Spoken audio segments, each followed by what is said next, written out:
Welcome to the Rewild Gear Podcast. Modern life, society, and responsibilities have domesticated us. But now it's time to rediscover your adventurous side. Whether that's camping, hiking, hunting, fishing, or just spending time in the great outdoors, this is the podcast for you. Join us as we get back to the wilderness and rewild.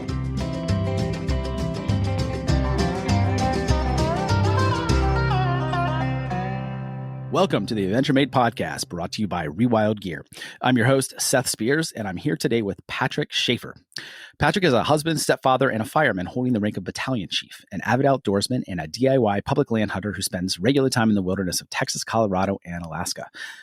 Patrick, welcome to the show. Thank you. Glad to be here. Yeah, great. Well, love to kind of get a little bit of background story on you. Who you are, what you do, why the wilderness is so important to you. Let's start from there. All right. Well, so I kind of grew up, hunting and fishing. The first thing I really kind of got into was fishing. And like I said, I can still remember catching my first fish, where I was at. I don't know the name of it, but I can picture the little worm that I was using. I could see the colors, but I don't remember what they called it back then. And how old were you? Oh, I had to be probably 6 or 7. So, but it's kind of and I had older brothers, and they're real big outdoorsmen. And my dad hunted, but I never got a chance to hunt with him. I know we went to the deer lease a couple times. Like, I have some vague memories of being in like a deer camp or deer trailer or a shack or whatever it was. But I don't know if I ever actually sat in a deer stand with him or not. If I did, I don't remember that. But you were young. Yeah. So, but I know we had whitetail mounts hanging up in the house and all that stuff. So shoulder mounts. So I know he hunted. Yeah. But so for me, the outdoors has just been kind of my way to get away, clear my head. When you're out there fishing, it's kind of, or fishing or hunting and watching the world come alive, you kind of see everything from a different point of view. And it makes you realize that, everybody has the argument of, or not everybody, but some people have the argument of whether God's real or not, or whether we came from this. And I just look at everything and I'm like, there's no way this just happened. Like, there's just too much, the way everything works and how everything operates and functions. And there's no way it just happens without something being part of it. So, so spending time outdoors has just kind of been my way to clear my head. And then I started seeing pictures of different things, and I wanted to go see those things, not just see it in a picture. I wanted to see it myself. And everybody always says, you take a picture of something, you try to show it to somebody, like, oh, the pictures don't do it justice. And so it's nice to be there to see those things and go, yeah, you're right, that picture doesn't do this justice. So I hear that. That's one of my favorite things hunting, is getting out into a stand early in the morning and just watching nature wake up. Yeah. You can just you hear the birds start to chirp. Usually you hear the squirrels first. You hear them start to chirp just a little bit. They start scurrying around. You can just tell they all do it about the same time. And it's right. a cool experience just to really watch the world awaken. And that's something that a lot of people don't get to see. So as hunters, we're privy to something that is, it's been happening for time eternal, really. But a lot of people in their everyday life, they don't really get to see that. So it's a cool experience. Right. Yeah. And that's so, and it was funny because when I was a kid, hunting, it was always about shooting something, and that was what was important. It was, oh man, I shot a deer, or I saw a deer. But then as I kind of got older and going through what I went through as growing up, it kind of changed my perspective on everything. And I really started to just appreciate what I was looking at. I mean, there were times that I would go sit in a deer stand and just, watch the deer. And I could have shot one if I wanted to, but it was just so much fun to just watch them interact and do their thing, and squirrels coming in and then chasing the squirrels off and chasing the birds off that are landing, and just the different things. It's like almost watching a bunch of kids play, and it was just it was cool to just sit back and watch it sometimes. And I was happy with that. I was okay at that point in time. I was happy getting out of the stand and going back to camp and saying, yeah, I saw 8 deer and I watched this, and I watched these 2 young bucks start fighting each other, and just seeing all that kind of stuff was just awesome to me. It became more about nature and not so much about killing or, Yeah. There's a reason they call it hunting and not shooting, because right. You're not even going to see anything. Right. The same thing with fishing. I mean, that's why they call it fishing and not catching. And so both of those I've just learned.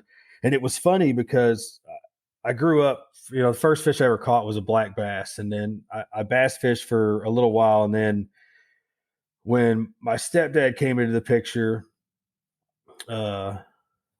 we started saltwater fishing. That's what he did.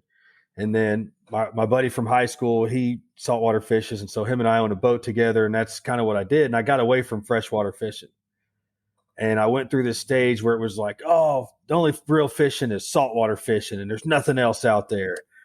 And so now I've gotten to the point where I just enjoy fishing. Yeah. Like, I don't care. And I like the challenge of, looking for different spots on the lake to try to go see if there's fish there, looking for, and same thing with hunting, like trying to figure out, hey, where are these deer going to come, or where are these elk coming from? Why are they going to funnel through here? And, going to Alaska and doing all that kind of stuff. It just became more about being outdoors, being in nature, and just not having to worry about anything else. Nothing else matters. If you throw that, you cast out there and you set the hook and the fish gets off, well, then you just cast back out there and try again. And the only person to be mad at you is you. And if you don't want to be mad about it, then you don't have to be mad about it. Same thing hunting. If you shoot and miss, well, then, hey, you know what? There's always next time. Yeah, exactly. I want to get into some of your hunting experiences in a minute, but you mentioned something earlier that I want to kind of refer back to. You said what you had been through growing up. I'd love to dig into your origin story there, because I know when we talked offline before, just how nature has played into a lot of that and your experience. Right. So, yeah. So my dad passed away when I was 8. And so being a fireman now, as a kid, I didn't really understand what was going on. In my mind, my dad was sick. He was in the hospital, and then he came home, and nothing against, like, they told me, hey, your dad's coming home to get better. I now know that they sent my dad home on hospice, basically. And that was, for lack of a better way to put it, they sent him home to die. I mean, I know it sounds bad, but that's, the truth behind it. But as a kid, I didn't understand that. I knew, hey, you go to the hospital, you see doctors, you get better. That's the only thing I knew. And if we were dealing with that, which I've kind of dealt with that with my wife's grandmother and our 2 kids, and I didn't really tell them, oh, hey, she's about to die. We just kind of tried to, we didn't really talk about it. We just said, hey, she's sick, and, hopefully she's got, she had cancer or whatever. So my dad had cancer, but again, I thought he was going to get better. Well, he ends up passing away. And, as the kid, everybody shows up. So my dad's uncles they're my uncles, my dad's brothers, all these people are showing up. Well, everybody's trying to keep me occupied because I'm the 8-year-old kid that just lost his dad. So everybody's showing me attention. So for me, it was a huge family reunion, and we were going and doing things and hanging out and doing all kinds of stuff. And so you kind of move through that. Well, my mom was a stay-at-home mom, so everybody's there for everything. And then the funeral happens, and then everybody leaves. And so it was me and my mom and my sister. My brothers were around, and I talked to them, but most of them were in the military. So they were stationed throughout the country, whether it was, DC or North Carolina or wherever they happened to be at the time. And then my one brother lived in Spring, which was where I lived at the time. So I kind of went from an 8-year-old kid to an 18-year-old kid in a matter of a few weeks, because my mom was a stay-at-home mom. Well, now she had to go to work. So she started going to work, and, because back then, you could do a one income household and make it. Things weren't like they were now, where it's a lot harder to be a one income household. But so now she's like, okay, well, I'm going to go to school and I'm going to get a job. And she was always there for us. And I'm would really, if I could find her bosses that worked for her, because she worked at Kmart part time and then went to school when she could. Wow.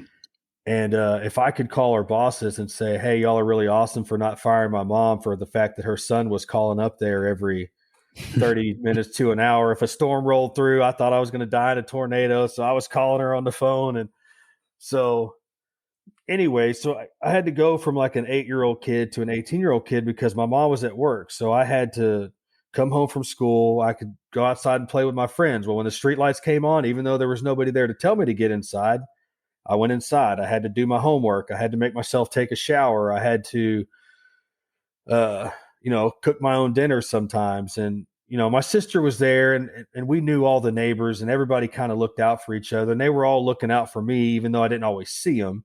Mm-hmm. But it was just kind of different. So I grew up at a really young age because that's all I knew.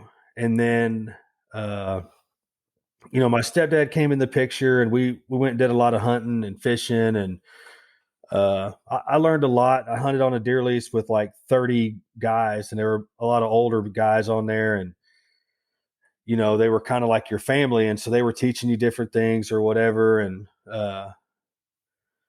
so as things kind of went on, I started getting older and I started volunteering as a fireman when I was 17.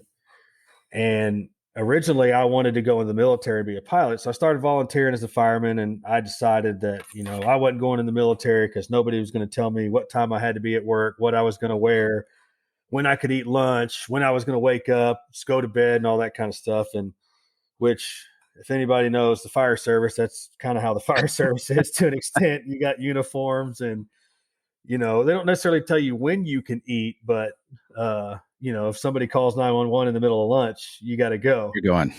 And so they tell you what time you got to be at work, when to wake up, when you can go to bed, stuff like that. So, but it was fun for me because it was something different. And no matter what you were doing, you were helping people. And it was nice to go into a store one day and see a guy that just called 911 3 weeks before and I loaded him in an ambulance and now he's walking around the store.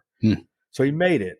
And I played a part in him, however minor it may have been or whatever, I played a part in that. Or driving by houses that were still standing or seeing the people getting their house fixed and now they're back living in it because we got there and put the fire out before it burned their whole house down. So it became rewarding and everything was different and it wasn't the same old sitting behind a desk, reading the same emails from the same people saying the same stuff. I mean, it was all different. And so my stepdad and I didn't exactly see eye to eye when I got older. And he's since passed away. And so I'm not going to go into too much there because I don't want to talk ill of the dead. But so I moved out.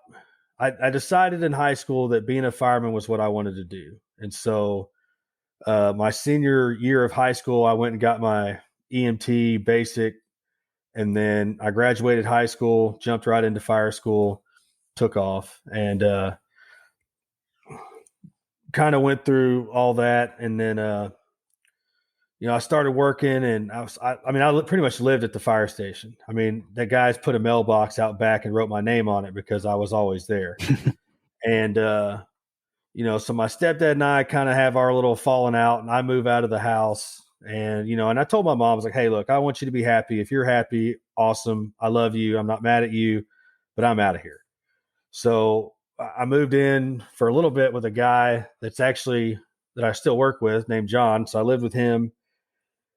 And at some point, everything just kind of came crashing down. I don't know what exactly the turning point was for me, but things got rough and I was depressed. I went and saw a counselor and, like I told you before, he tried to tell me I was mad at my dad for dying. And at the time, that's not what I wanted to hear. And I got mad and quit going. And I don't think it was necessarily I think I understand now what he was trying to get at, but it wasn't setting right with a 20-year-old or 19. At the time I was 19, a 19-year-old kid. Little ego there, huh? Right. Yeah. Like, you're not going to tell me that I'm mad at, because in my mind, I wasn't mad at him. I wasn't upset that he left. Like, I didn't, and anyways, so yeah, you weren't going to tell me that was the case. And so I quit going. And, and the thing was, when I split from my stepdad, like, hunting and fishing is what him and I did together. And now I wasn't doing that anymore. And so, anyways, so I was kind of, like I said, upset, and I kind of went through a state of depression, and everybody would tell me to go see counseling. I had people tell me to go get on medication, and I was just like, no, I'm going to figure this out. I'm not going to take a pill. Nothing against people that need medication for any of that. I mean, I know people that do, and it helps them function, but I wasn't going to do that. Again, a little stubborn 19-year-old. So I mean, it was tough. And I think, and I was good during the day when I was talking to people. The problem was at night when everybody'd go to bed and it was just me and my thoughts, and everything just ran through my head, and I couldn't sleep. And then I'd finally fall asleep, and I'd be so exhausted that my alarm would go off and I'd never hear it. And then I'd wake up, show up late to work. And, fortunately for me, I work for a chief who actually cares. It's not about, you're not just a number with him. You really are like family. And he knew the kid that he saw show up at 17 years old wasn't the same 19-year-old he was looking at now.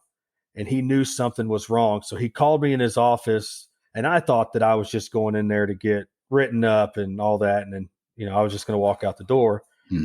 So he sits me down and he's like, all right, sign this right here. And it was a write up, and I sign it, and he closes the book and slides it across the desk. He's like, okay, I don't care about that anymore. What's going on with you?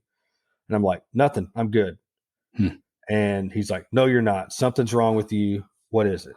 He's like, this is not the kid we know. Something's going on. Start talking to me. Well, John was in there with me, or take that back. Another guy was in there with me, but John I talked to him a little bit, and he kind of started picking up on what was going on.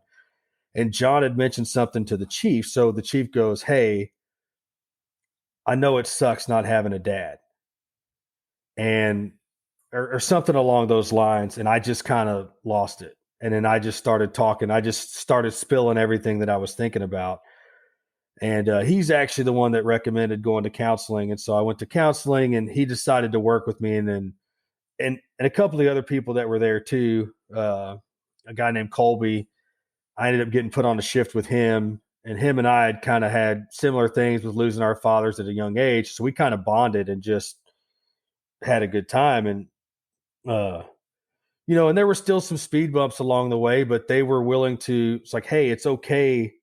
As long as you keep pushing forward, it's okay to have a hiccup every now and then. In my mind, the way I was is, as soon as one little thing went wrong, it was the end of the world. It was all done. It was all crashing down. So in my mind, I was climbing that ladder, and as soon as one rung broke, I was falling all the way back down to the bottom of the hole. And instead of going, no, hey man, you can just skip that rung and keep climbing up. And so, I kind of started, moving forward from there. And my buddy Craig got out of the Marine Corps, and we started fishing together, and we decided to buy a boat together. And then I ended up getting on a deer lease in Centerville, and I started hunting up in Centerville. My buddy and I bought this boat together, and we were fishing down on the coast a lot. And we were also going down there quite a bit before he got out. If he came home on leave, we would go to the coast and go fishing. And so things just kind of started picking up. And I know I told you I was offline, so kind of back up a little bit. What kind of got me out of it was, I went to church with John and his wife, Holly. And when the preacher preached for that sermon, it was almost like I took everything that was bothering me, wrote it down on a piece of paper, and gave it to him. And in fact, I almost asked John, like, hey, man, did you have a conversation with the preacher before I showed up? Like, and there was a lot of people that went to this church. So it was kind of like, there's no way they did that just for me. And so it made me realize that, hey, there's a lot more to all this. And there is somebody up there that cares. And being a Christian myself, I, realized that, hey, you know what? He's there. And if you need him, he'll be there to help guide you. He's always there. You just got to ask him for. And so that kind of really changed everything. It was like a light switch. I went from being like sad and upset and depressed. And I mean, people would call me to go hang out. I'd be like, oh man, I'm working. Cause back then nobody really knew. So I would be sitting at the house doing absolutely nothing, but I'd tell people I was working. And it was like a switch. And all of a sudden I was back. I was back to that happy guy. And I kind of started realizing different things, and I started getting back into the outdoors. And, like I said, when something would happen, I had girlfriends break up with me. I'd load up in a truck, drive to Aransas Pass and spend 3 days down there fishing. And it didn't matter. Like none of that mattered anymore because I was out there fishing. I was having a good time. And I kind of realized that, hey, I have the ability, I mean, ultimately, to me, God's in control of your life, but I have some control over what happens. So if I want to be happy, I can go do these things. I work hard. I'm making better money. Things are picking up. Things are moving in the right direction. So if I want to go fishing, go fishing. If I want to go hunting, go hunting. Like I don't need anybody else out there to tell me that I can't do something. Like that's great. He can have whatever opinion he wants to have of me. I have the ability to keep going and be happy. And so, and that was when everything changed. Like, and then I said, sitting in the deer stand, I would just sit there and watch the world come alive and be like, man, this is really awesome. And the squirrels and the birds. And, I don't know if you've ever hunted around armadillos, but when an armadillo walks through the woods, it sounds like an elephant's coming. So if you're sitting there and you're like, oh man, something big's coming, you're looking around and all of a sudden this little bitty armadillo pops out. And you're like, how does something so small make that much noise? But, and so one day I was actually driving back from Aransas Pass and we had been down there fishing, had a great weekend. And it dawned on me that as much as it sucked that my dad passed away, if my dad hadn't passed away, my whole life as I know it right now would be completely different. And, and I was 22, 23 years old at this point in time. And so, I mean, from 8 to 23, let's just say, is how long it took me to finally let go of my dad passing away.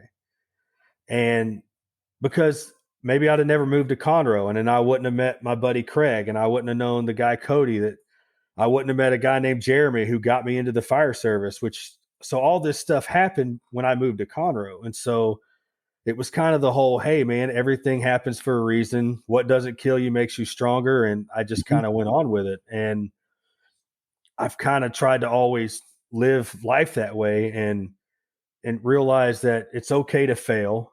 Like I'm going to steal a line from a movie, but it's, to hit the coveted 300 in baseball, you fail 7 out of 10 times. Yep. But if you had a 300 career batting average, you're probably going to the Hall of Fame as one of the greatest ever. And you failed 7 out of 10 times. And so when I kind of approached everything that way, and it's like, it's okay to fail. It's okay to slip up and make a mistake as long as you try to learn from it and move forward. Everybody always makes the joke that, one bad mistake can mess up a whole bunch of attaboys. And I try not to look at it that way. And, even with my kids sometimes, and I have to catch myself because sometimes I want to get mad at them about something and I have to step back and go, hey, they didn't do it on purpose. They made a mistake. So go talk to them about it and let's move on from there. And so we got the boat. My buddy's dad bought land in Colorado, and then we just kind of went from there. We've been, duck hunting, deer hunting, elk hunting. I just went caribou hunting.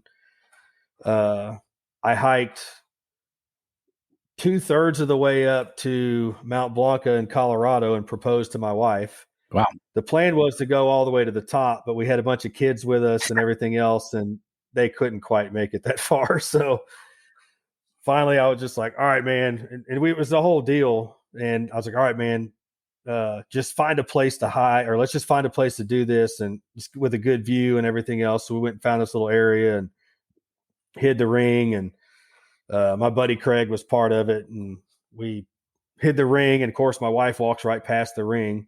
My daughter was supposed to go, "Hey, Mom, what is this?" And she didn't. She got her phone out and was trying to film, but it actually ended up working out really good. And so I proposed, and which is cool because now every time I go hunting in Colorado, I get to, that's to the north of us. So that's kind of one of our landmarks when we're out there hiking around. So I kind of get to see that spot every time we're up there. But my goal is still one day to make it to the top of that thing. Nice. You know what I'm hearing through all of this, and I think one of the biggest lessons, it sounds like you had some good mentors that really helped you in your time of need. For sure. And I think that's something that a lot of people, when they're struggling, they think that they have to do it alone. You know, they have to Right. be the Lone Ranger that tries to pick themselves up by the bootstraps or whatever. And as men, that's something that I don't know if we're programmed to do that or what, but maybe it's our ego that gets in the way. But like, we can do it all. But you know, there's nothing wrong with asking for help. And I think that's a Right. great lesson there, as far as if you're struggling, if you need something, ask for help. And you know, not all the time just like place everything on someone else, but Right. it's when there's something you need, you're struggling emotionally, mentally, whatever, getting assistance or someone that you can lean on, just, you know, so we've got each other's backs. So I think that's a great life lesson there. Oh, for sure. And that's one thing I'll tell people is sometimes I had people the whole time. I was just too stubborn to realize it. Honestly. I mean, there were people there for me, and I was just too stubborn to go, "Hey man, I need help." Same thing, like you said, like I'm going to do all this on my own. But that experience has helped me out, because now when I have a guy at work or in life, it doesn't have to necessarily be at work, but and they all of a sudden start faltering, or fading from where they were, it's real easy for everybody to jump to conclusion, like, "Oh, well, this guy's lazy. Let's just get rid of him." But you might be the only thing holding that person together. And that was for me. The only thing holding me together was the fire department. I was doing everything in the world to mess it up. Hmm.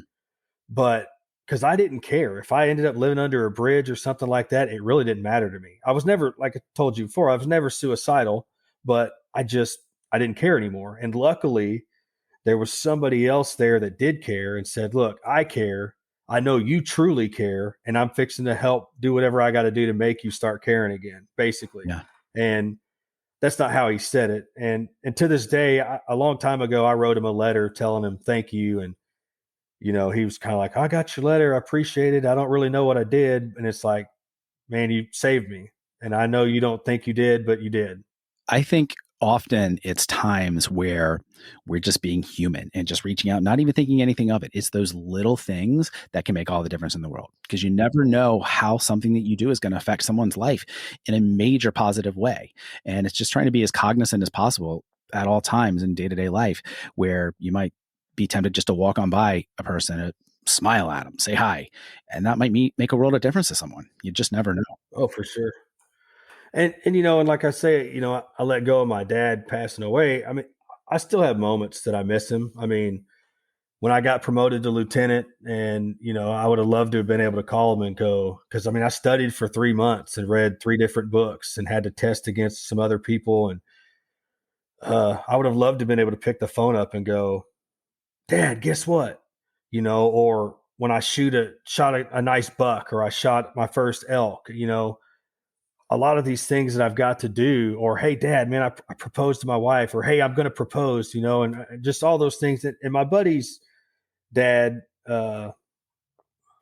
he's stepped up, and he's kind of been there for me through a lot of stuff. And I really appreciate that. And I'll never forget it as long as I live. And he's the closest thing I have to a dad. But there's still times when my buddies are going hunting with their dad, and they're going on a trip, and it's just them. And I step back, or I sit around with my brothers and I listen to them tell stories about our dad. And I'm going, I don't have any of this. Like, I don't know any of that stuff. I never got to experience that. I have some memories of them that were good. I don't have any bad memories of my dad. Uh, but it's a lot of that stuff. And so sometimes, I get with my buddies, like sometimes I get a little pushy sometimes when it comes to their dad. And I'm like, hey man, I said, no man, we got to go do this. We got to do this. And I know and to them sometimes it's like, well, man, it's just, I got to do this or I got to do that. And I'm like, I get it, man. And even my buddy said it to me, like one day we're going to wish he was here to do this. We wish he would be here to annoy us, whether it's driving up to Colorado and having to stop at 12 different restrooms or something like that. It's just, and so sometimes I'm that way with them too, is I'm kind of pushing. I was like, look, man, because there's going to come a day where he's not going to be here and you're going to wish he was. Yeah. And you got to take in all those moments that you can, because I know what it's like to not be able to experience any of those moments. So, but, like I said, it kind of made me a stronger person. And, like I said, my buddy's dad's been there for me, and he's, I can call him anytime for anything. And, he's treated me like, they joke around and call me the adopted son. And that's kind of what they've treated. I mean, they've treated me like their own kid, and yeah. It means a lot. And you get to be that father to your own sons that you didn't have. Exactly. Learn from that. And so, and that's what I try to do. And I try to give them good experiences. And, sometimes, like I said, sometimes I have to catch myself and be like, hey man, you wouldn't have liked that when you were a kid. So, hey, they're not trying to intentionally tear this up. It was an accident. So go talk to him about, hey, it's okay to tell me you broke something. If it was it was an accident. You broke it on accident. So come talk to me and we'll get it fixed. But don't wait for me to walk in the room a few days later and find a broken doorknob and go, what happened here? So just own up to it. You weren't trying to intentionally tear the house up. You just thought what you were doing was okay.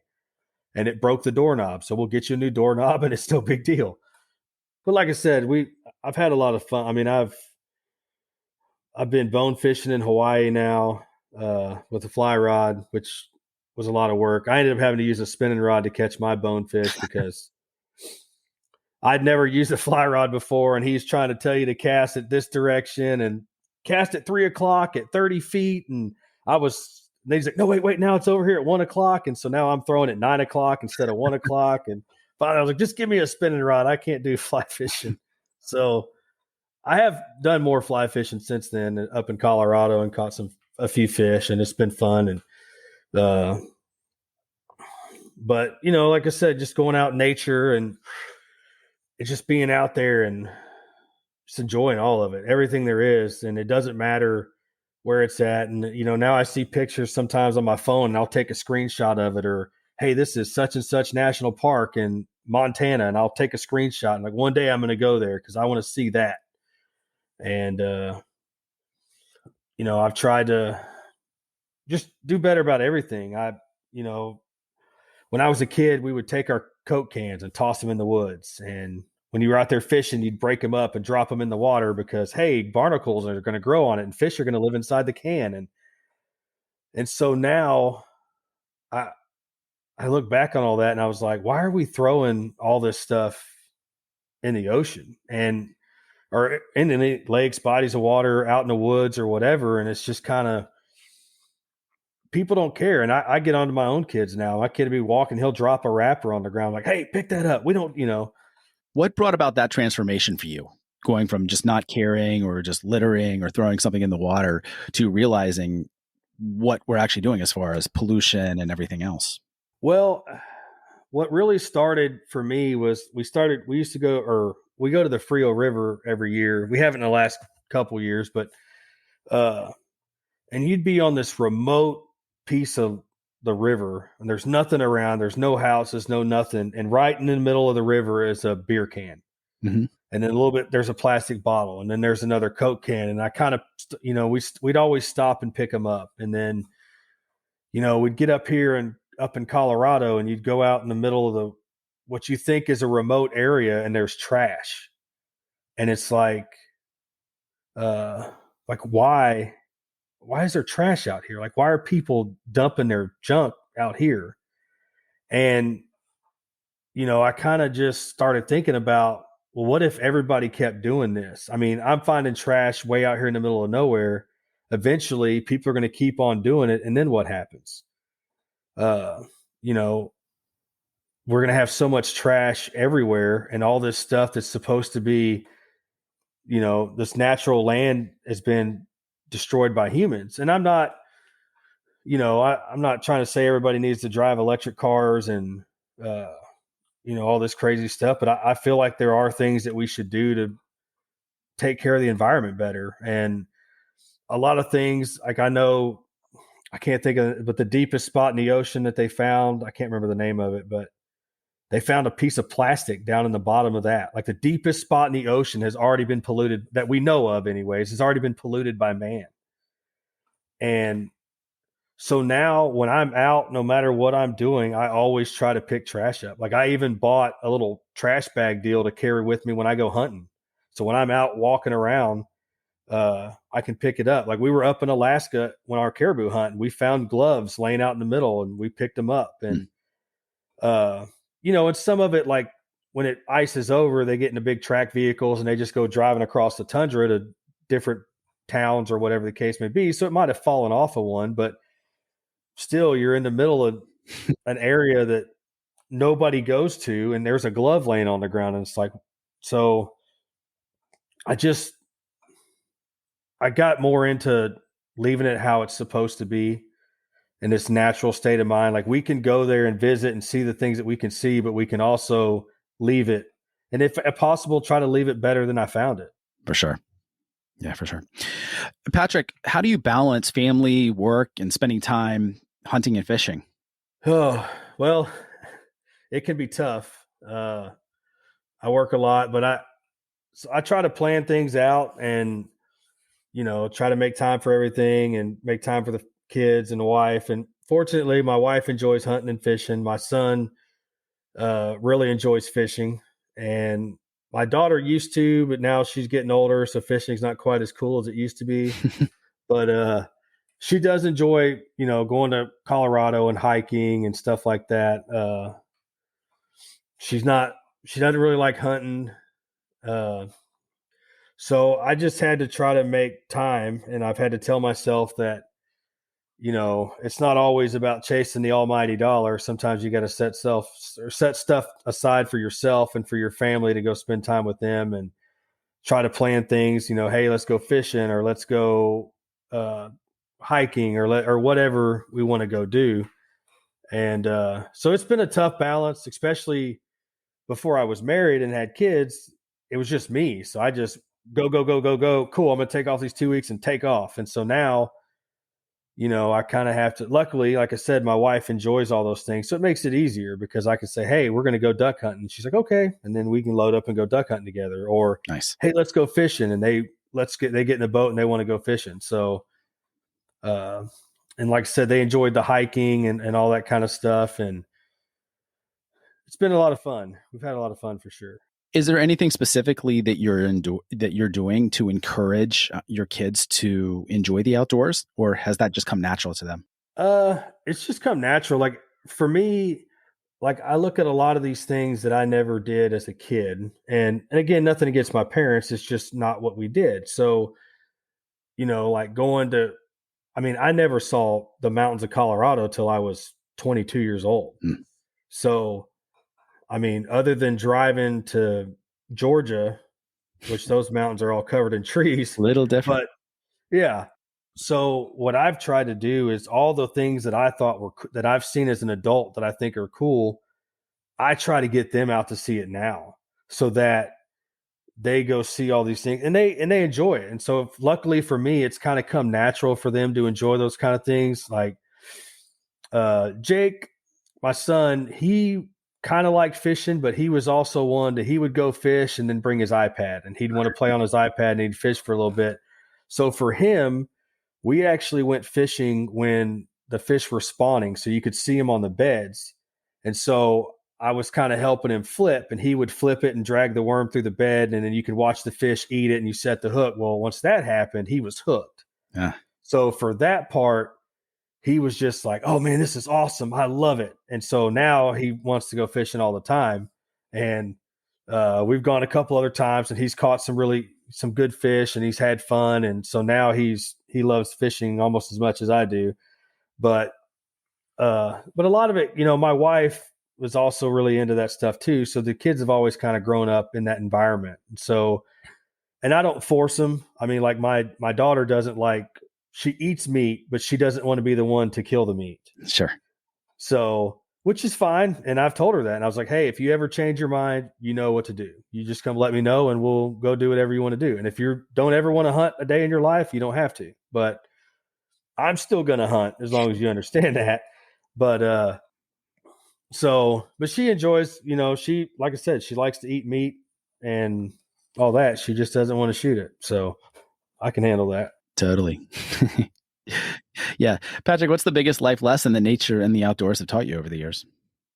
Oh, man. Well, I mean, really just that, kind of like I was going back to earlier was, it's okay to fail. Like it's okay to mess up. It's okay to lose a fish. It's okay to miss. I mean, obviously you don't want to wound, but it's okay to miss. And all right, hey, you know what? I'll try better next time. Like, hey, I don't know what happened. Well, I was nervous, and so I was shaking too much, or whatever. Hey, I didn't feel comfortable, and uh, you learn from it, and that's kind of the same way in life. Is I got out. The first time I bow hunted, the first deer I went to shoot, I shot right over the top of it. And I was like, how did that happen? Like, how do I miss? I was aimed. And so buck fever. Right. Well, and I don't even think I was nervous. And so, as I got older, one thing I always tried to do was not focus on the size. Like I just kind of, like in Texas, we have a 13-inch or better rule. So the antlers have to have a 13-inch spread or better. And so what you look at is, are the antlers outside the ears when the ears are in the alert position? So what I try to do is I'd have the deer come out, I'd grunt at it or whatever to get it to turn its head and look at me. I'd be like, yep, that's a shooter. And I would shoot. Like I tried not to think about how big it was or anything like that so that I would never get buck fever. And I would say 75% of the time that's worked. There's been a few times where I'm like, oh my gosh. And so, like I had one time, I'd actually already shot my deer for the season and I was just kind of hunting and sitting there looking for hogs or whatever. And I had this buck walk out that was so big that I started shaking with buck fever. And I was like, I can't even shoot this thing. And I'm still shaking. And, it was a nice deer. But, I just kind of had to watch it walk around and go off in the distance. But yeah, so that was kind of I'd say the biggest lesson is, it's okay to make a mistake and learn from them and move on because nothing happened. It's just you. And it's all how hard you are on yourself. And, with all that kind of stuff, for the most part, 5-10 years from now, obviously if you made a big enough mistake, they might remember, but the little stuff that everybody has, the little, pitfalls and trips and everything else that you have in life, if you don't beat yourself up over it, at the end of the day, it's not going to matter. Like, I don't remember, unless I sit down and talk about it, when I was going through all the crap that I was going through, I don't even really remember all the mistakes I made back then because I've moved on from it. So it's kind of the same thing like with fishing. Like, hey, I don't remember every fish I've ever lost. You might remember the big one, or you might remember the really big buck that you shot at and missed. But how many other misses have you had that you forgot about? Or, you sit down and tell your buddies, oh man, I missed a big buck this morning. Well, 10 years from now, your buddies are probably going to forget about that. They're just going to remember all the nice ones you've killed since then, or all the other stuff that's happening. So, and that's, like I said, so that's kind of what, just realizing that you can get out there, you can get away from everything, all the stresses, and everything still operates like normal. You get away from the COVID and all the politics and everything else and all the other crap going on, and you just go out into the wild and watch everything come to life and everything works a certain way. And, the sun comes and helps this grow and this happens and that happens. And, Yeah. Patrick, so you've been hunting out in Colorado and Alaska a bit. Tell me a little bit about those experiences and how you would differentiate them. What's the main differences that you've experienced in those two different states and vastly different environments? Yeah. So the difference is they are both tough because, obviously Colorado, you get up into the elevation and You start trying to walk around it. You take off running 100 yards at 12,000 feet. You run out of breath pretty quick. But you have a lot of sage bushes where we're at, and then there's rocks, and you're up and down mountains and through little canyons and everything else. And so, you spot some elk off in the distance, and then you're trying to figure out how you're going to get over there to them. And in our spot where we've been hunting, there's a lot of other people hunting. So sometimes our elk get spooked by other people. And so that's been kind of a learning process too. But you still, like I said, you have the cold, you have the elevation, but where we're at, we have a camp set up, and we have heaters and showers and bathrooms, and we cook food. We sit around, run generators, we watch football and all kinds of other stuff. Well, in Alaska, you don't have the elevation, but you have the tundra. And for people that don't know what the tundra is, it's like walking on a sponge. And every time you step, the water seeps through. So everything's wet all the time. And then you have these little round, like half basketballs that are called tussocks, and they're everywhere. So the problem is, if you walk in the valley, there's no tussocks, but it's full of water, and there's standing water just everywhere. And sometimes it's knee deep, sometimes it's thigh deep. So then you think, oh, well, I'll walk up on this ridge. Well, then you get up to the ridge, and there's all the tussocks. And so you can't, and it's not like there's one here and then there's another one 5 feet. I mean, they're almost touching. Pick your poison. Right.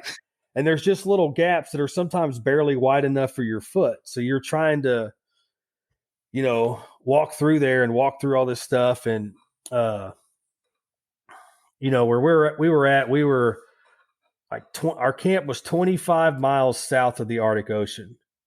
And so we were, at the very north end of Alaska. They flew us in there on an airplane, and they drop you off. You have your tent, your sleeping bag, gun, your gear, and they say, all right, we'll see you in 8 days. And this was a DIY hunt, or you had a guide? No, this was DIY. Yep. So the only thing you have is it's an air taxi, basically, and they fly you out, drop you off on a lake, unload your gear. Now, you are in contact with them, so they kind of talk to each other and communicate with each other, are all the different hunters that are out there, and they kind of see where the caribou are moving. So, because obviously the more people that shoot caribou, the more people that want to use them and all that, but they're not guiding. And actually, and I don't know if there's any other states this way, but Alaska's this way. The day you fly in, you're not allowed to hunt. Yeah, tell me about that rule. I've always heard that, and that's so weird to me. I didn't ever actually ask why, but in my mind, the only thing that makes sense is what they don't want, because there's so many little lakes.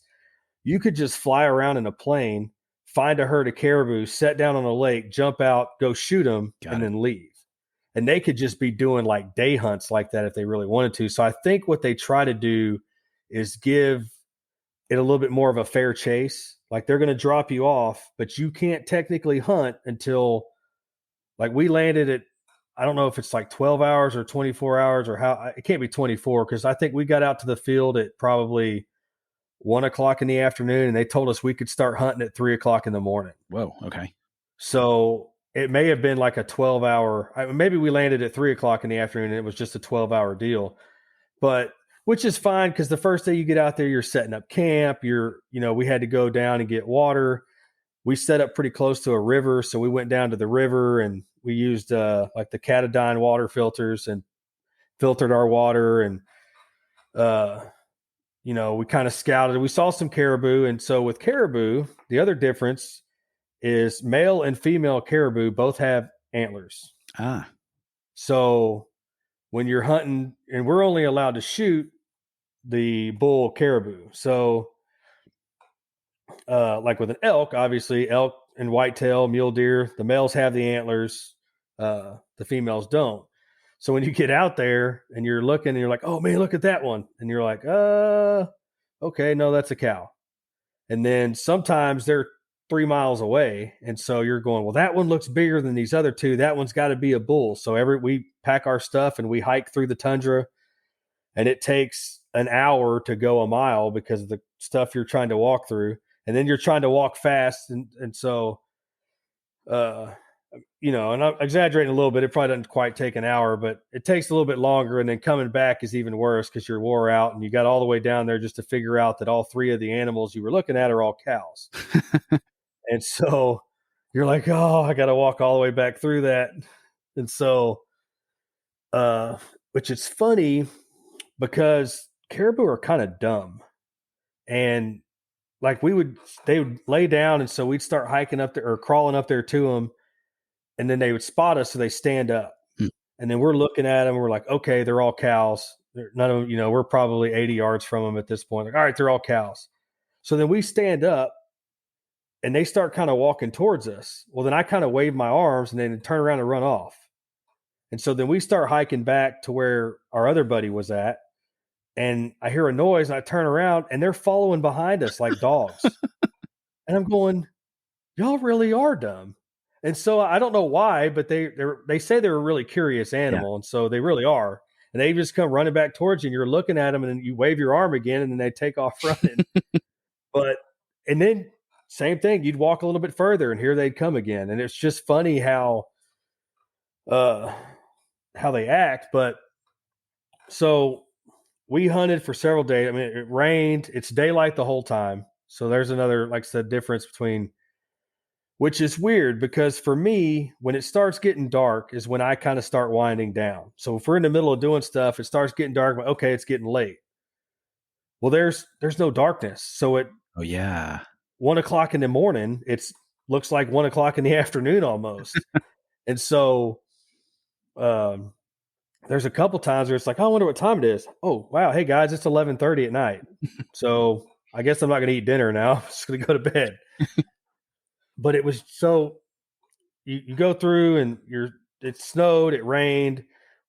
It was daylight, but it was always cloudy. We hardly ever saw the sun. We had sun for a couple of days and we set everything out and let it dry. And so we ended up getting moved because this air taxi service offers you one free move. So we kind of talked to them through the Garmin InReach and we'd text them and say, hey, we're still alive. We would text them every day. And then, so we sent them a message that, hey, man, we're not seeing anything. We're like, all right, cool. We're going to move y'all to a new spot. We've had a bunch of hunters around that area and you're spread out like 10 miles apart at the least, sometimes more than that. They're like, hey, we had some other hunters in the area. They've seen a bunch of caribou. We're going to move you. And the problem when we were up there was there's a lot of like mosquitoes are terrible, which is hard to believe in the tundra that it gets that cold that they would be that bad. But so normally when it's warmer, the caribou walk at like 10 miles an hour constantly or 8 miles an hour or something like that. They're just constantly moving. And I'm probably a little off on that number, but they're constantly on the move. And I think what it is from the bugs because if they stand still, the bugs attack them. So they just try to keep moving and they graze as they move. Well, because it was so cold, we never saw any of the bugs. And so we would see the caribou like 2 miles from camp at 8 o'clock at night. And when we'd wake up at 6 o'clock the next morning, they'd be at camp. So they just weren't moving very fast at all. And so we got moved. We're sitting there setting camp up. And I looked towards the end of the lake and the lake was kind of down in a bowl. And on the top of this ridge, this big caribou standing up on the ridge with 2 cows. And I was like, and I mean, it was like, I just needed the ray of light behind it and the music playing in the background as he was standing up there. I mean, that's what it felt like. And I'm looking at this thing and I was like, oh, wow. And then everybody else turns around and sees it. Well, I kind of run up on the ridge and he turns and starts walking away from us. We have a storm rolling in. Technically, we've been moved, so we can't hunt anyways. We still need to set up camp because it's about to start raining. So I'm like, all right, well, they're not moving very far. We figured that out. So I'll just go hunt for them tomorrow. Well, that morning I get up, and at this point in time, I don't like being cold at all. Like I'm a tropical people. That's what I tell everybody.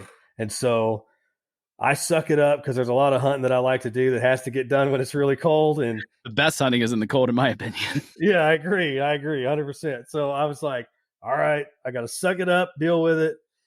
And, but so that morning I get up and I'm like, I'm tired of this. Everything's wet.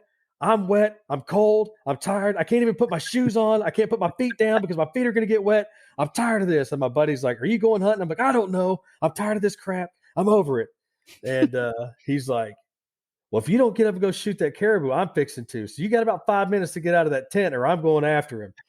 So that's all I needed to hear. So I got up and got dressed real quick. And in the hunt, everything was weight based, and we were new to a lot of this, and so obviously we'd have done things different. But like this guy had the rangefinder, this guy had the knife set, and originally we were always going to be together. When we get up to the ridge, I'm going to go split off and go after my caribou, and they spot 2 other caribou the opposite direction, so we end up splitting up. So I start walking towards the direction I think my caribou is, and probably 2 miles from camp was another river, and I thought maybe he's down in that river somewhere. And well, little did I know that he was actually on the other end of the lake from us at camp, and at the lake, I guess, drinking water or eating or whatever he was doing. So I get kind of towards the end of the lake, and he walks out, and I was like, "Oh, wow!" So I drop down, and I'm looking at him, and I was like, "Oh man, that's him." And so I was trying to figure out what I was going to do because he's too far away for me to take a shot. I've got to try to get closer. So I kind of looked at him through my binoculars, and I figured out what it looked like when he was looking at me and what it looked like when he was turned away. And so I just started crawling. And then when I would see that it's like a white patch pop up, I would stop. I'd let him do his thing. He'd turn back away, and I'd start crawling again. I kept going. And then once I got close enough, I ended up dropping my backpack. Well, of course, everything's wet. So now my hands are wet, my knees are wet, and I'm just crawling through. And then finally, at some points, I was like army crawling on my stomach through the tundra. And so now I'm completely soaked. I have rain gear, but of course, it's in my pack, and I didn't have time to put any of that on because I wasn't expecting to see the caribou when I saw him. And so I crawl up there, and I finally get in position, and I'm looking at him. And I'm like, okay, I don't have a rangefinder. I'm terrible at measuring distance. So I'm like, 300 yards. That's what I'm going to go with. So I started to rush the shot, and I talked to myself like, hey, look, he has no idea you're here. He's just kind of doing this because he originally had walked up, and then he turned and started walking back down towards the lake. And I was like, all right, he has no idea you're here. Just take your time. Just relax, calm down because I just crawled through the tundra, and so my heart's racing from everything. And so I get up there, and I'm watching him. Well, then he turns and starts walking. I'm like, okay, I've got to take a shot now because if he gets back out of this little canyon the lake's in, I have no way to move. I'm stuck. I can't move because he'll see me, and I'm just going to have to sit here until he goes wherever. And so I'm like, all right, 300 yards. So I take a shot. He doesn't flinch, doesn't move, nothing. And I'm like, well, there's no way I shot over him. So I'm going to go ahead and say I shot under him. So I raise it up a little bit more, and I shoot again. And then he turns, and he's kind of limping. And then I'm like, okay, cool. And then he falls over. I'm like, awesome. And then I say, all right, he's down. Well, then he stands up again. Ooh. I was like, oh, crap. So I shoot him again, and he drops. I was like, awesome. And so now I stand up, and it was funny because probably about 3 weeks before I went on that hunt, I was watching a show on the Outdoor Channel, and I can't remember the name of the show, but the dude shot a deer, and he started crying. And me being me, I kind of made fun of him a little bit. I was like, what are you crying for, man? It's just a deer. But he was crying out of his emotion. And it's so, well, I shoot this caribou and I break down. Like I gave my buddies, even though they weren't there because they were 2 miles away from me, I gave them a hell of a speech on what happened. I was like, man, thank you guys for being there, for putting up with me being grumpy and hating being cold and all this stuff. Man, I owe you guys for this. I mean, that's what I told them. I sent them a message on my inReach, said, y'all can't hear it right now, but I'm giving you one heck of a speech. I love you guys. But it was, and so finally, and I felt bad, afterwards, I felt bad for making fun of that guy for crying because it just all came together. It was just emotional with all the work that went into it, the crawling, the big, huge caribou that I just saw, and I got it, and it was kind of one of those for me. And there was a little bit more to it. Like for me, I'm usually never that guy. Like I'm never the guy that gets the bad caribou or the best elk or the best, I shoot stuff that makes me happy, but I'm usually never that guy. It's always somebody else. And I don't mean that to sound that in a bad way, but this time it was me. Like I got the one that everybody's going to, Nice. And so, and just like I said, that and all the hard work and everything that went into it, it was finally, it all came together. And I was like, I told them guys, I'm over here crying, but it was awesome. So then started the whole process of having to get it back to camp. Oh yeah. And, like I said, I'm a mile away and there's tundra. And so I decided to walk along the edge of the lake because that was better than walking through the tundra, which is still knee deep water. But because it's like I said, it's the ground is frozen solid underneath. So there's nowhere for the water to drain. So it's like just sitting in the sink with us, and it's like walking on a sponge. And so, it was worth it. I mean, it was an experience that I'll never forget. I mean, heck, I actually, on our trip up there, we jumped in the Arctic Ocean, and that was the coldest thing I ever felt in my life. But like, it took my breath away. But just those experiences and being out there, and Alaska opened up a whole new world for us too, because now we realize we can make it. I mean, we survived on freeze dried food and our own, getting our own water and all this stuff that you hear these guys talk about. We did it. We survived, and we learned a lot from it. But now it's kind of like, well, hey man, we can go pack up into the mountains, remote area of Colorado and go elk hunting, or we can go here and go hunting, and we can make it. We're good. Yeah. No, that's a great story. Patrick, is there any gear that you didn't have on that hunt that you wish you would have? Yeah, well, other than your rain gear that you weren't wearing at the time? Yeah, I wasn't wearing, well, a rangefinder would have been nice. A knife, because like I told you off air, I had to start trying to clean this deer. My dad had a buck or a hunting knife that I got obviously when he passed away, and I've cleaned every animal that I've ever shot, even when it's dull and I forget to sharpen it, which has happened not very often because I'm usually pretty good about getting them sharp before I hunt. But every once in a while, like I've cleaned other people's deer and I just forget to sharpen it.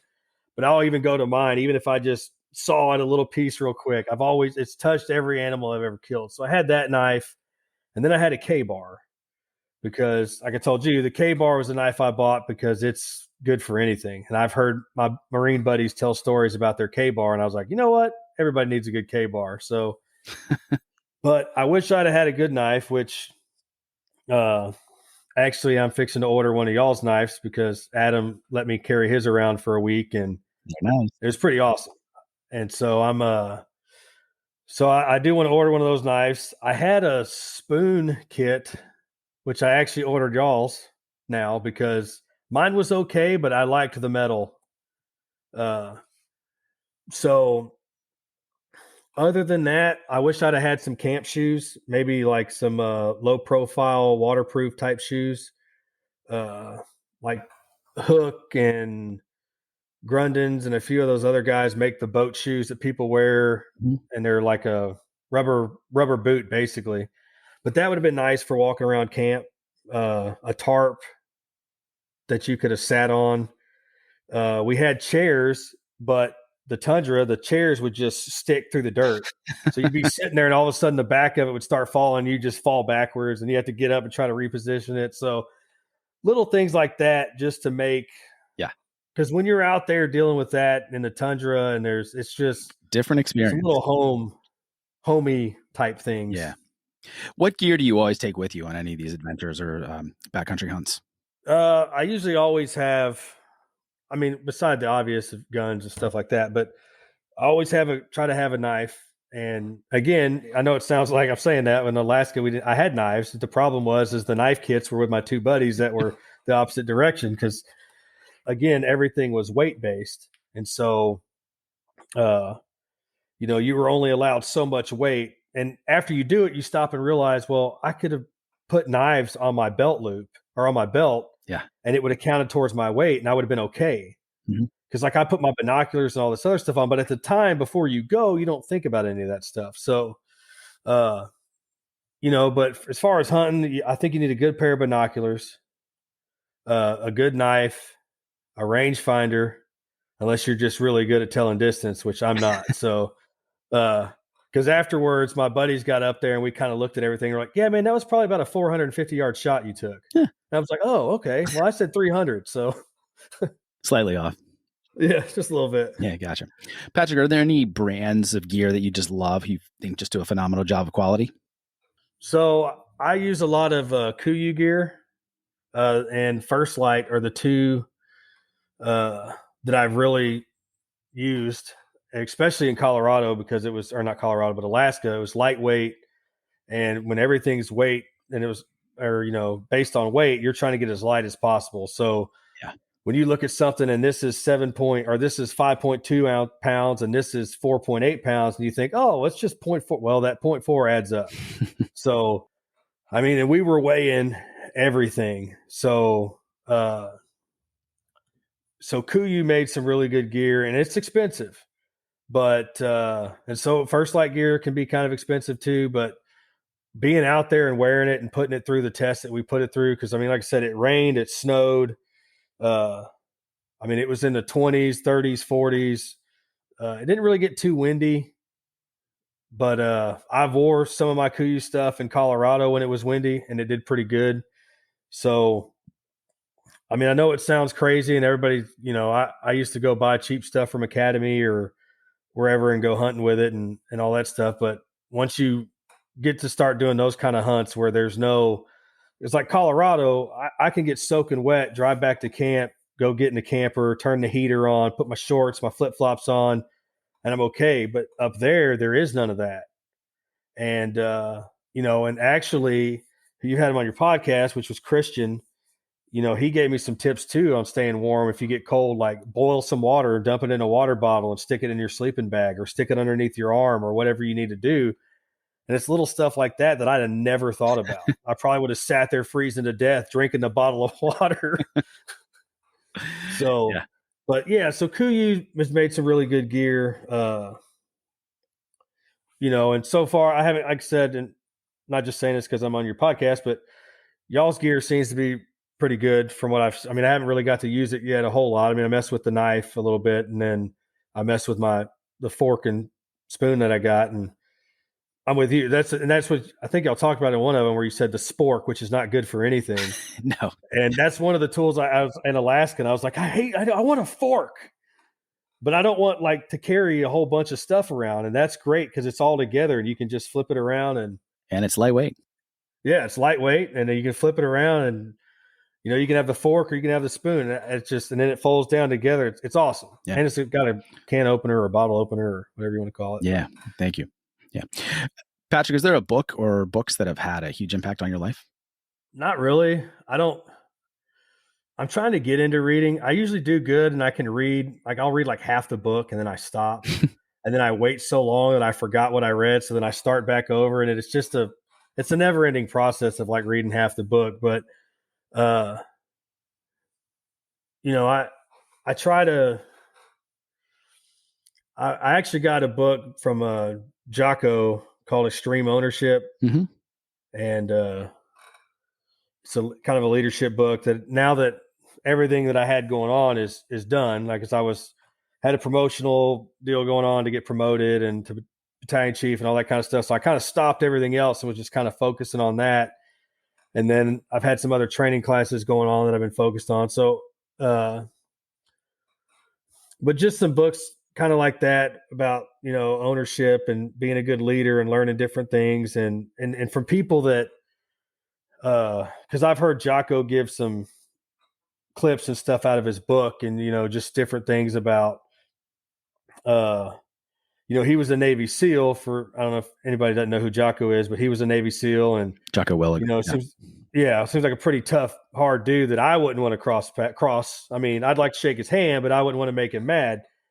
And in your mind, you think, oh man, I bet you he gets up there and he's like, hey, let's get out there and get to work. But that's one thing he talks about is not yelling at people. Mhm. And he's like, when have you ever had a boss come in there and yell and scream at you? And then you went, man, that was awesome. I'm so glad he came in here and said that. I love that guy. That's great.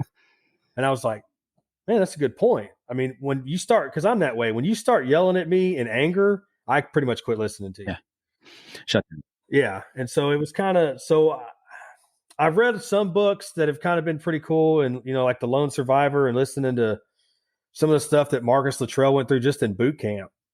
And, you know, like they would fix their room up, and then some of the instructors would climb up the windows on the outside and break into their room and destroy their whole room, and then call for a room check and then punish them because their room was destroyed, even though their room wasn't.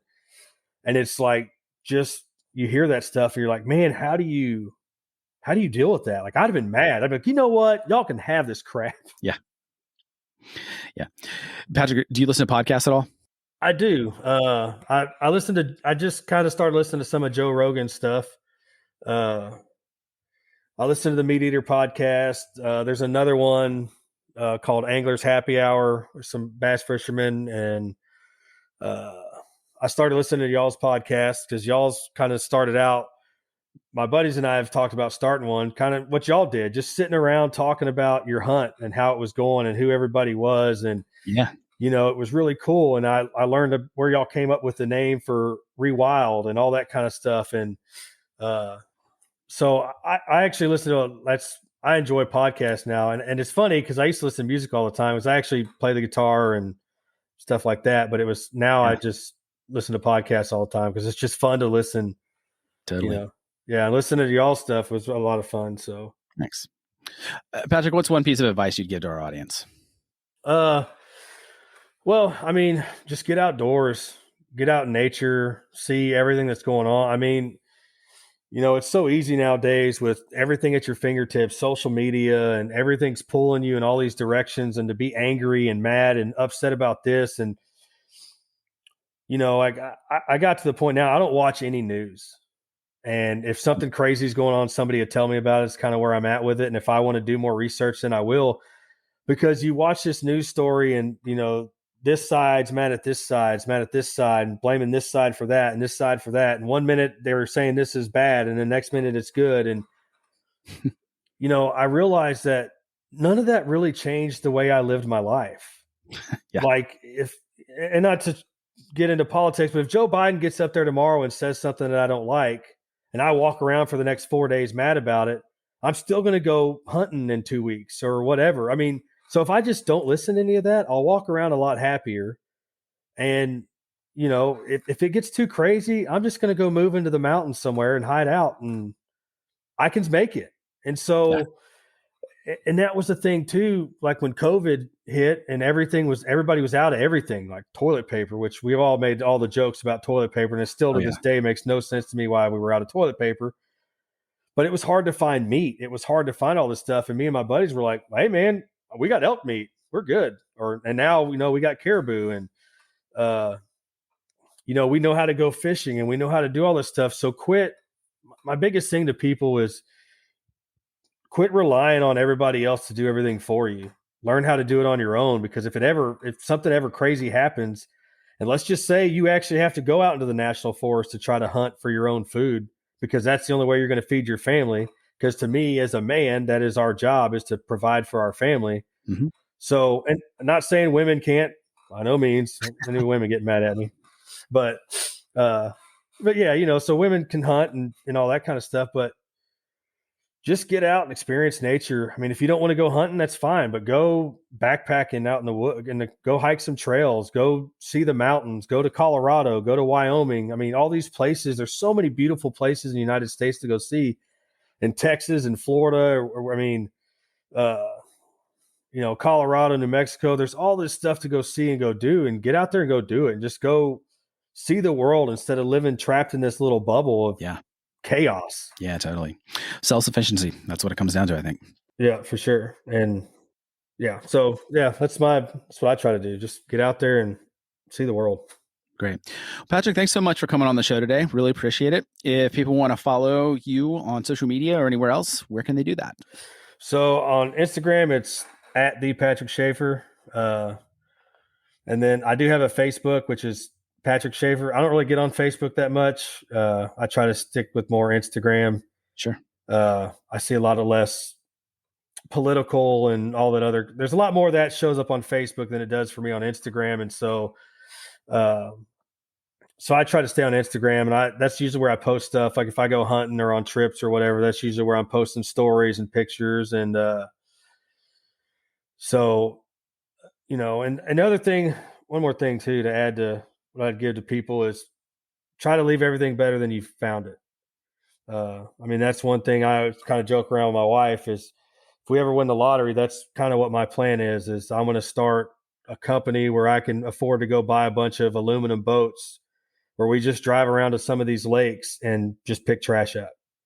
And, because I go out on Lake Conroe sometimes and I just see all this trash built up against the rocks and bulkhead and stuff. And me and my son jump out all the time and start collecting trash, and I just throw it in the boat. And I try to pick up a little bit every day. But anyway, so that's just one of my big things too, is just try to leave it better than you found it. I mean, it's not that hard to, reach down and pick up a piece of paper or a piece of trash. If you're a germaphobe, which I'm not judging if you are, my wife's one, bring a pair of gloves, reach down there, pick it up. They make tongs now. You can go to like 4 Ocean. There's a company that does ocean cleanup, and they sell a whole kit. It's got little tongs that look like you'd flip a steak with, and you can pick the trash up and drop it in your bag. And so great advice. Super. Patrick, thanks so much for your time today. Really appreciate it. And for the rest of you out there, until next time, stay wild. Thanks for listening to the Rewild Gear Podcast. You can check out the show notes for today's episode at rewildgearpodcast.com. If you're ready to spend more time in the wild, our line of high-quality, minimalistic outdoor gear can help you do just that. Check us out at rewildgear.com.